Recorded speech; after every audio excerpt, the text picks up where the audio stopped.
Coming. My name's Detective Inspector Glenn Baldwin from the Auckland Police. We're here because of Operation Aberfeldy, which was the tragic events on Saturday night. Police are continuing to follow several lines of inquiry in relation to the homicide investigation launched in St John's over Easter weekend. Our investigation team has been working hard through the Easter weekend, piecing together the violent events that unfolded on the night of 19 April. Police have had several members of the public come forward with information. Today I'm appealing for further information from the public.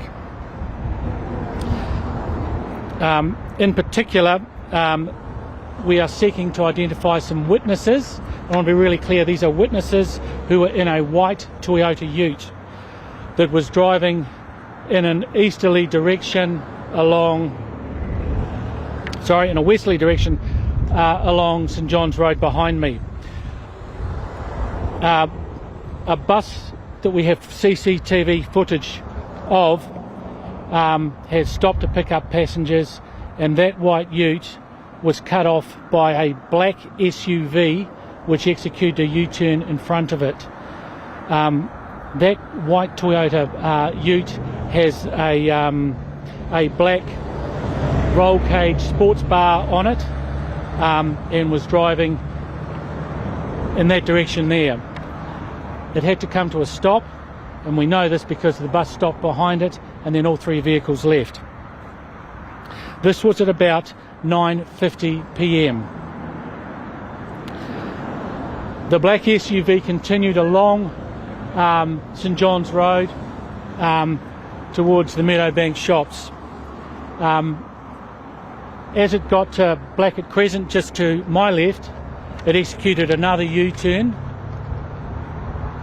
and came back in this direction. We believe that black SUV is involved in this crime. We are seeking to identify that car and particularly its occupants.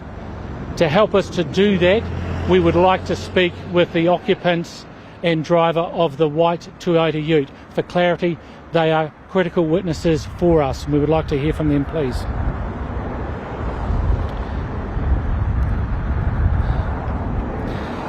As mentioned, I'm confident those people may remember that journey because they witnessed some pretty erratic driving. That was at 9:51. Meanwhile, police are still seeking to clarify the victim's movements on Saturday evening. We know that he went to the Meadowbank shops about 400 metres to my left, and he purchased some items from there. He has then walked to the bus stop behind me where this violent attack occurred. He stopped and sat in the bus stop. He did not flag down the bus that I mentioned, and he was sitting there. There was some inclement weather on Saturday evening. We're still trying to understand whether he was seeking shelter or he'd stopped for some other reason. The victim was subjected to a senseless attack, which left him with serious head injuries.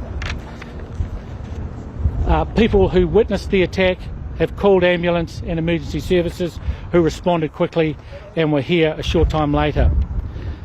The victim was taken to Auckland Hospital but tragically succumbed to his injuries.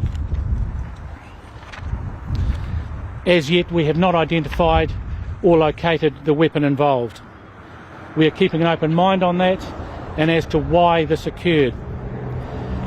We have a number of people contact us in recent days with key information, and we are following some of those leads with urgency. I want to acknowledge those people for coming forward, but we still need further information from the public, particularly people in St John's Road shortly before 10 p.m. Police are not yet in a position to release the victim's name. We are still working through the formal identification process and liaising with both the coroner and the family who live overseas. That family are still in the process of notifying loved ones and other key family members. This is a life-changing event for them, and a horrible event that will endure with them for some time. And I extend my deepest condolences to them. This is not the news that anybody should want to receive, and out of respect, I don't want to discuss the victim any further today. There will be further information later in the week, hopefully. I've mentioned the black SUV. That vehicle is critical to our investigation, and we seek any and all information about that. What we know is that the vehicle has stopped on the wrong side of the road outside the bus shelter. The attack has occurred, and there are at least 2 people involved on the side of the road with the victim.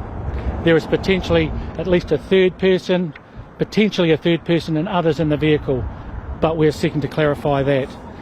This investigation is in its infancy. Following the attack, the vehicle immediately fled towards College Road to my right at speed. And we would like to again reiterate anybody that saw that black SUV travelling along St John's Road or anywhere in this area to please contact police on 105 at the earliest opportunity. Thank you. I'll take some questions.